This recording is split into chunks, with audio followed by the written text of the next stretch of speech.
बाबा जी की प्यारी साथ संगत जी, आप सभी को प्यार भरी राधा स्वामी जी। साथ संगत जी, कर्म और भाग्य एक दूसरे के पूरक हैं जी। हम जैसे जैसे कर्म करते हैं वही भाग्य बनकर हमें मिलते हैं। इसीलिए तो बाबा जी अक्सर फरमाते हैं कि जो मालिक ने भाग्य में लिखा है वे होकर ही रहता है, कभी टल नहीं सकता। संगत जी, वीडियो के लास्ट में मैं दो ऐसी बातें आपको बताऊंगी जो बाबा जी अक्सर कहते हैं कि चाहे जीवन में जो कुछ भी घटित हो, पर ये दो बातें नहीं भूलनी चाहिए। तो संगत जी, आइए रूहानी भरी इस साखी में समझते हैं। साखी शुरू करने से पहले एक बेनती है जी, साखी अंत तक सुने और पसंद आए तो चैनल को सब्सक्राइब करना ना भूलें जी। एक बार देव ऋषि नारद नारायण का जाप करते हुए यमपुरी पहुंचे। जब धर्मराज ने उन्हें देखा तो समझ गए कि नारद किसी विशेष कार्य से आए हैं और बोले, देव ऋषि नारद, आपका स्वागत है यमपुरी में। आप आज अवश्य ही किसी महत्वपूर्ण प्रश्न के लिए आए हैं। तब नारद ने कहा, हे धर्मराज, आपको मेरा सादर प्रणाम। मैं आज दो प्रश्नों के उत्तर जानने आया। हे धर्मराज, आप तो त्रिकालदर्शी हैं और हर प्राणी के पाप पुण्य का लेखा जोखा रखते हैं। आज मैं मनुष्य के भाग्य के बारे में जानने आया हूँ। और दूसरा, हमें क्या कभी नहीं भूलना चाहिए और कर्म के बंधन से कैसे छूट सकते हैं। धर्मराज मुस्कुराते हुए कहते हैं, नारद, आप अपने प्रश्न निसंकोच पूछ सकते हैं। मैं जरूर आपकी जिज्ञासा शांत करने का प्रयास करूंगा। तब नारद मुनि कहते हैं, धर्मराज, मैं जानना चाहता हूं कि भाग्य का लिखा क्या बदला जा सकता है। धर्मराज कहते हैं, हे मुनि, प्राणी चाहे कितना भी प्रयास क्यों ना कर ले, उसे अपने कर्मों का फल तो जरूर भोगना पड़ता है। चाहे मनुष्य कितना ही प्रयत्न कर ले, लेकिन वे कभी भी अपने कर्मों से नहीं बच सकता। जैसी करनी वैसी भरनी, ये वाक्य तो आपने सुना ही होगा। अर्थात जैसा आप कर्म करोगे, चाहे वे सत्कर्म हो या बुरे कर्म हो, वैसे ही आपको फल भी प्राप्त होगा। हे मुनीश्वर, आज मैं आपको इसी विषय में एक साखी सुनाता हूँ। इस साखी के माध्यम से आपके मन की सभी जिज्ञासाएं दूर होंगी। आप इसे ध्यान से सुने। धर्मराज कहते हैं, हे मुनीश्वर, एक समय की बात है। एक बहुत ज्ञानी व्यक्ति अपने परिवार के साथ एक नगर में रहता था। उस राज्य के राजा का सलाहकार भी था, जिसके कारण उसे पूरे नगर में बहुत मान सम्मान मिलता था और पूरे नगर में राजपुरोहित जी के नाम से मशहूर था। एक दिन उसने सोचा, अपने बचपन के मित्र से मिल आऊं। इसके लिए उसे दूसरे गांव में जाना था, लेकिन उसका मित्र बचपन से ही गूंगा था। पुरोहित के नगर से उसके मित्र का गांव काफी दूर था।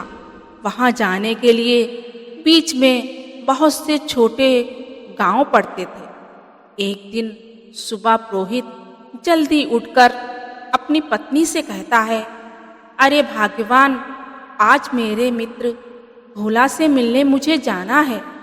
तुम जरा जल्दी से मेरा भोजन बनाकर साथ में बांध दो। उसकी पत्नी खाना व अन्य कुछ सामान देकर सारा प्रबंध कर देती है और फिर कहती है, आप अपना ध्यान रखना। अगर लौटने में देर हो जाए तो किसी धर्मशाला में रुक जाना। पुरोहित पत्नी की बात सुनकर ठीक कहकर चल देता।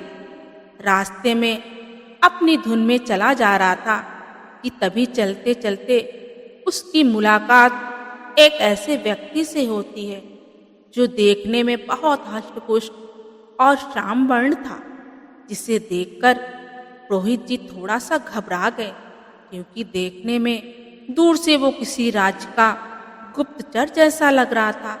लेकिन उसके हाव भाव ऐसे लग रहे थे जैसे वे किसी का इंतजार कर रहा हो।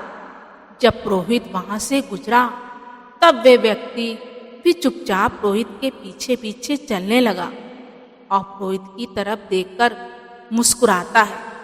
उस व्यक्ति को ऐसा करते देख पुरोहित खुश हो जाते हैं और सोचते हैं कि चलो अच्छा ही है, एक से भले दो, अब सफ़र भी आसानी से कट जाएगा। बातों की शुरुआत करने के लिए पुरोहित उस व्यक्ति का नाम पूछा तो उसने अपना नाम महाकाल बताया। ऐसा नाम सुनकर पुरोहित को कुछ अजीब सा लगा, लेकिन उसने उससे इस विचित्र नाम के बारे में कुछ पूछना उचित न समझा। इस तरह दोनों साथ साथ धीरे धीरे चलते रहे। तभी रास्ते में एक गांव आया। उस गांव का प्रवेश द्वार आते ही महाकाल ने पुरोहित से कहा, पुरोहित जी आप आगे चलो, मुझे इस गांव में एक छोटा सा काम है, उसे पूरा करके आपसे आगे मिलता हूँ। इस पर पुरोहित बोला, ठीक है भाई, जैसी तुम्हारी मर्जी। और वो आगे चल दिए।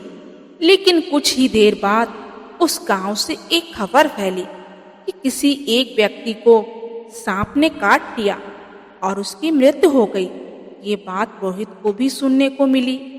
कुछ देर बाद में महाकाल पुरोहित के पास वापस आ गया और फिर दोनों आगे को चलना शुरू किया। अब उन्हें आगे एक नदी पार करके दूसरे गांव में जाना था।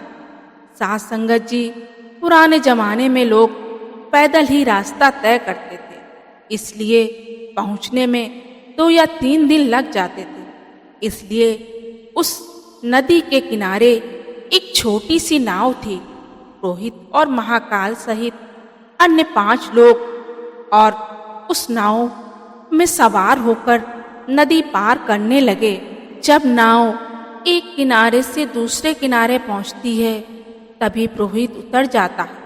महाकाल पुरोहित से कहता है, आप इस गांव के मंदिर की ओर जाइए, मैं आपको वहीं मिलता हूँ। लेकिन जैसे ही पुरोहित वहां से निकलता है वैसे ही आदमियों समेत पूरी नाव पलट गई और सारे लोग डूब गए। पुरोहित ये देखकर हैरान हो जाता है कि किनारे पर नाव कैसे डूब सकती है, और ये देखकर मन ही मन दुखी भी होता है, क्योंकि महाकाल भी उसी में बैठा था जो डूब गया। लेकिन तभी उसका राही मित्र अचानक से नदी के बाहर आता है, जिसे देखकर पुरोहित जी थोड़ा खुश हो जाते हैं। महाकाल ने उससे कहा, चलो आगे की ओर चलते हैं। उस नाव में जो थे मैं उन किसी को बचा नहीं पाया। दुखी मन पुरोहित महाकाल के साथ आगे की ओर चल दिए। चलते चलते वे तीसरे गांव के द्वार पर पहुंचे। उस गांव के बाहर एक बड़ा ही सुंदर और विशाल राम मंदिर बना था। वहां पर आराम करने की सुविधा काफी अच्छी थी और पुरोहित जी के मित्र का वहां से अभी काफी दूर घर था और रात भी होने वाली थी। इसीलिए पुरोहित ने महाकाल से कहा, मित्र अभी रात होने वाली है, पूरे दिन चलते चलते थक भी चुके हैं और तेज भूख भी लगी हुई है, इसलिए हम यहाँ रुककर भोजन करते हैं। मैं अपने साथ लाया हूँ, हम इसे मिल बांट कर खा लेंगे और फिर विश्राम कर लेते हैं। फिर सुबह के समय आगे की यात्रा शुरू करेंगे। इस पर महाकाल ने कहा, ठीक है मित्र, तुम खाना खाकर आराम करो, मेरा भोजन रख देना, मैं आकर कर लूँगा, मुझे इस गांव में थोड़ा सा काम है। इतना कहकर वे वहाँ से चला जाता है। लेकिन उसके जाने के कुछ ही देर बाद उस गांव में अचानक अफरा तफरी मच गई और एक व्यक्ति जोर से चिल्लाता हुआ और भागता हुआ उसी ओर आता है और कहता है कि बचाओ बचाओ, मेरा घर परिवार आग की चपेट में आ चुका है, मालिक के लिए उनकी रक्षा करो। तभी चारों ओर धुआं उठता हुआ दिखाई देता है और देखते ही देखते पूरा गांव आग की चपेट में आ जाता है और पूरा गांव जलकर सुहा हो जाता है। पुरोहित हैरानी से सोचा कि ये महाकाल जहां भी जाता है वहां कोई ना कोई घटना जरूर होती है, लेकिन पुरोहित ने रात के समय महाकाल से कुछ भी पूछना उचित ना समझा और दोनों सो गए। अगली सुबह दोनों अपनी यात्रा फिर से शुरू कर दी। कुछ दूर चलने के बाद रास्ते में एक गांव आया। महाकाल ने फिर उसी तरह पुरोहित से कहा, आगे मिलना। लेकिन इस बार पुरोहित आगे नहीं गया। वे वहीं पर खड़ा रहा और महाकाल को देखता रहा कि वे कहाँ जा रहा है और क्या करता है। तभी थोड़ी देर बाद खेतों से आवाज आई कि एक व्यक्ति को जंगली सांड ने मारा और जिससे उसकी मृत्यु हो गई। ठीक उसी समय महाकाल फिर से पुरोहित जी के पास पहुंच गया, लेकिन इस बार पुरोहित से ना रहा गया और उसने महाकाल से पूछा कि भाई, आप जिस गांव में जाते हो वहां कोई ना कोई अनहोनी जरूर होती है।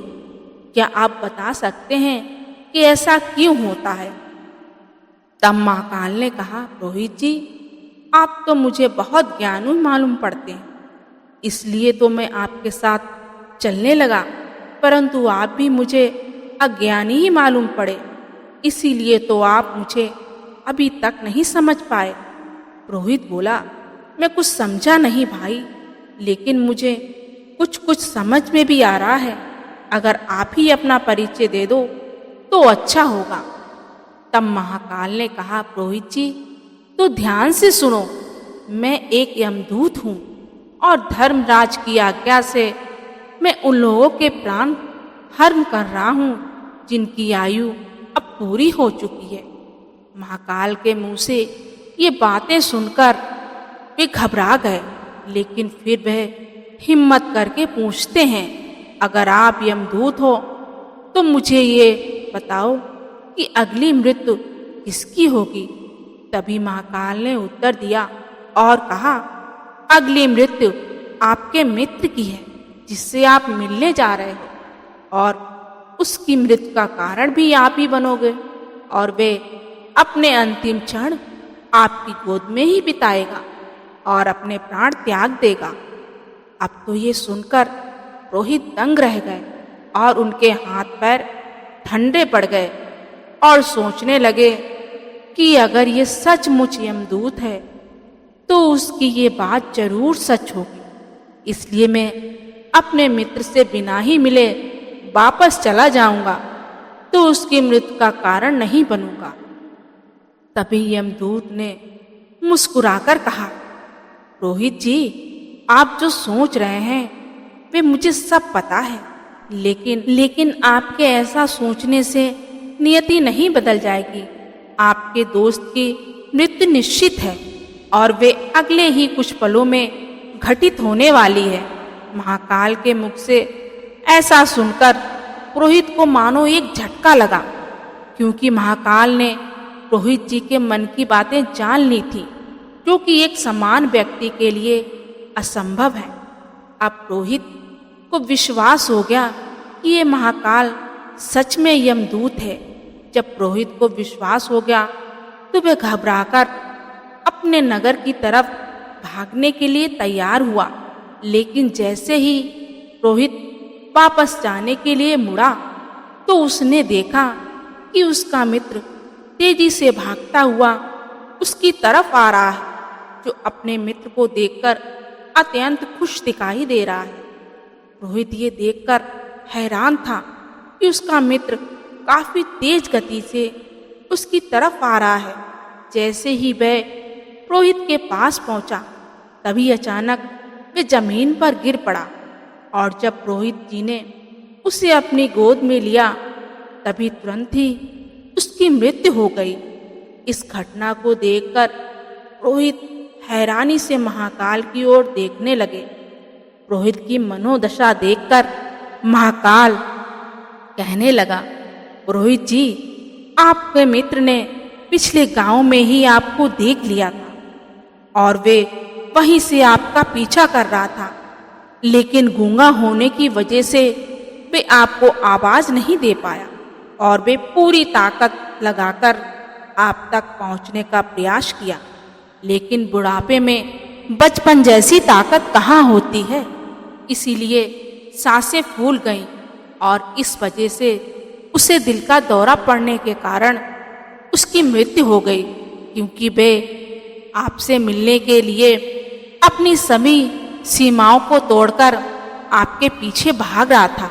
इसलिए अपने दोस्त की मृत्यु का कारण भी आप ही हो।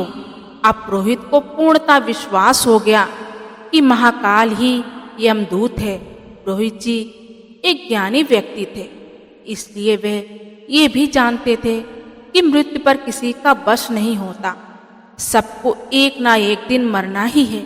ये सोचकर अपने आप को संभालकर उन्होंने यमदूत से पूछा, जब मृत्यु मेरे मित्र की होनी थी तो तुम शुरू से ही मेरे साथ क्यों चल रहे थे? ये प्रश्न सुनकर यमदूत जोर से हंसा और बोला, मैं तो हर पल हर क्षण सभी के साथ चलता हूँ, किंतु लोग पहचान ही नहीं पाते, क्योंकि लोगों के पास अपनी समस्याओं के अलावा किसी और वस्तु के बारे में सोचने का समय ही नहीं होता, और जिसकी मृत्यु जिस रूप में लिखी होती है उसे वही बहाने मारता हूँ। महाकाल की बात सुनकर रोहित ने कहा, क्या कोई आपके कराल हाथों से बच भी सकता है? महाकाल ने कहा, जो परम पिता परमात्मा की और पूर्ण संत सतगुरु की शरण में होते हैं, मैं उनका कुछ भी बाल बांका नहीं कर सकता, क्योंकि जो पूर्ण संत सतगुरु होते हैं वे अपने शिष्य का काल अपने हाथों में ले लेते हैं। इसलिए उस व्यक्ति पर मेरा व मेरे प्रधानमंत्री यानी धर्मराज का अधिकार नहीं रह जाता। साथ संगत जी, मैंने वीडियो के शुरू में कहा था कि मैं लास्ट में दो ऐसी बातें बताऊंगी जो हमें कभी नहीं भूलनी चाहिए, चाहे सुख हो चाहे दुख हो। पहली है कि हमें मृत्यु को हमेशा याद रखना चाहिए, इसे कभी नहीं भूलना चाहिए। और दूसरी और आखिरी कि हमें उस कुल मालिक का सांस सांस पल पल सिमरन करना चाहिए, जिससे हमें काल के जाल में फंसना ना पड़े और हम 84 से बच जाए। साथ संगत जी, हमें भी बिना नागा भजन सिमरन करने की आदत डालनी है। इसी के साथ मैं आपसे विदा लेती हूँ। मिलते हैं अगली साखी में। जाने से पहले एक बेनती है जी कि अभी तक आपने हमारा चैनल सब्सक्राइब नहीं किया तो सब्सक्राइब करना ना भूले जी। गुरु प्यारी साथ संगत जी, राधा स्वामी जी।